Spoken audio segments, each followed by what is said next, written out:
Dear ones, I am Archangel Michael. Let's start another week. I hope the Ray Walk is doing each of you good. Be bringing a lightness, an inner peace, after you free yourself from all these feelings, stored over time. Yes, it's to rummage through everything, it's to go there in that little box, hidden among a bunch of trinkets, inside a dusty trunk, behind a bunch of furniture in the attic of the house. Yes, it's about turning everything over. It's as if you were wearing a coat with big pockets and you turned it upside down and everything fell out. That's the idea, is to work on that most guarded feeling, the one you made a point of forgetting. But now it has to come to the surface, so that you can transmute it, because it is there, it has not been lost, it is just forgotten. So many of you will even suffer for many things that you will remember. But this is part of the journey. Exactly, it means freeing yourself from these movements, these feelings, these actions that you practiced a long time ago. It's like I said here, leave the more complex ones for the last day. But if you've already finished your entire list, you can start doing it, no problem. But may they be the last, which is forgiveness, for the souls that you did not allow to come into this world. So this will be one of the last requests, the last transmutations. And be sure that if you are doing it with faith, trust, believing in what you are doing, everything will work out, and you will get rid of it all. You will see that many times, things will appear that you were not even aware of there. It doesn't matter. It's not about reliving the suffering, it's just bringing it to the surface and transmuting it. And he leaves, that little box will no longer contain anything. So I hope you continue this journey, until the seventh ray. Couldn't finish, start again. And one important thing, there was little left to finish, but it wasn't possible to finish in 7 rays, you will restart and in the first ray it's all over. You will not stop there, you will follow the line until the end. They won't stop just because it's over. You will continue. And each day they will remain there, during that time, receiving that ray, intensely. So, whoever can't finish in the first turn of the wheel, start over, but do it until the end, even if you have nothing to transmute. At this moment, talk to the masters, ask them to guide you, not to repeat those mistakes, that helps them to be aware and not make any more mistakes. Ask for it. Take advantage of this moment to make a mea culpa, and seek to change, try to change the way you perceive things. So ask the masters for help, so that you can achieve this. Today will be the white ray. Seraphi's Bay. But as I started on Friday, talking a little about the blue ray, I mentioned to you that it was the ray of creation, so today I will continue with the second ray, which is the ray of wisdom. And I'm going to talk a little more about wisdom. The knowledge, the innate knowledge that each of you has. I'll start by saying that many here consider themselves extremely disadvantaged in terms of knowledge. These are people who didn't go to school much, they don't find it very easy to learn, and consider themselves to be extremely impaired in terms of intelligence. So I'm going to start by telling you. I can tell you that no soul likes to stay in one place. Everyone likes to learn, everyone likes to evolve, everyone likes to acquire knowledge, because this is also the evolution of the soul. That is why you incarnate in different cultures, in different languages, so that you accumulate knowledge and in this way also evolve. No one evolves by sitting still in the same place. You can learn new things every day, and this is part of the evolution of the soul. So for those of you who feel damaged, who sit and cry saying that life didn't help you, I can say that this is a characteristic of your soul. Do you remember when I mentioned about fractals, that there are those souls who don't like challenges? They don't like new things, they only like what they know.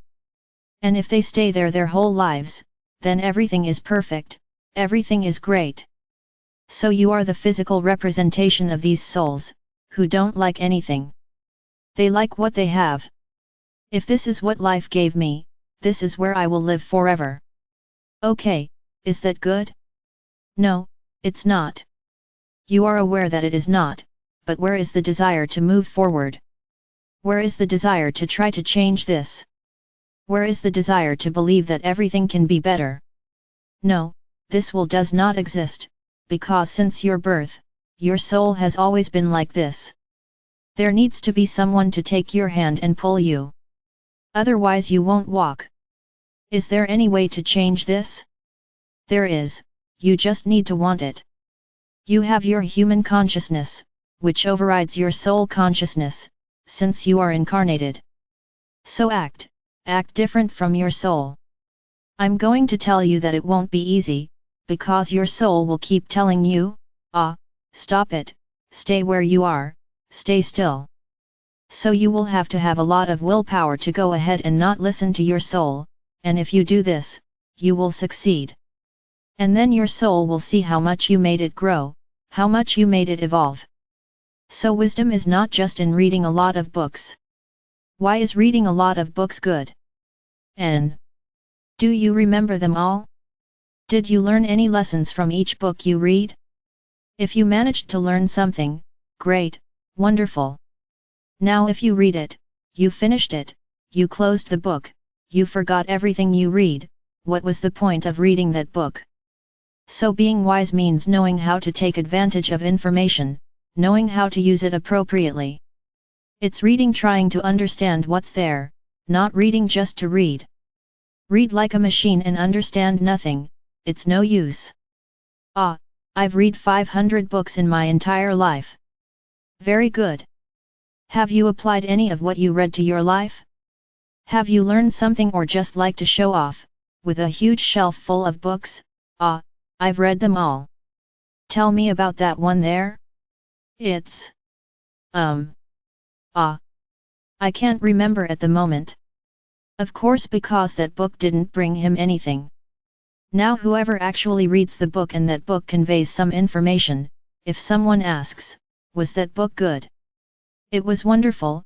I don't remember the whole story well, but I know the plot has this, like this, like this, like this, which is interesting. So you kept what the book wanted to tell you, that is in your soul, it is engraved in your soul. Then you will never forget, you learned something. Now read, and when someone asks me what that book is about, they say, I don't remember, so you didn't read it, you just schemed the book. It's my brothers, you have a wrong impression of what it means to be wise. Being wise is learning from each lesson. And I'm going to tell you, there are many here who are wiser in life, not in living, wiser in life situations, of knowing how to get out of life situations, without having any education, than many of you, who reach the highest levels of study, and when a complex life situation arrives, they get stuck, they don't know how to get out. So being wise means knowing how to understand what life is showing you. It's knowing how to plan how to get out of there, with the lesson learned. This is being wise. So don't level yourselves, based on the level of study you have, because many here don't have any education, but in the Academy of Life, they are giving a 10.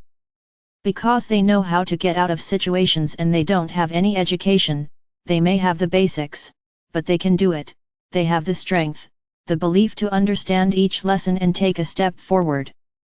However, many of you sometimes get stuck for a good part of your life. So being wise is not having titles, being wise is not speaking many languages. Being wise is knowing how to arrive in a strange land, and turn around, speak with your eyes. This is the most perfect language that exists on your planet. Because speaking with the eyes comes from the heart. So there's no need for words, you demonstrate, and with your eyes, you say what you want. This is being wise.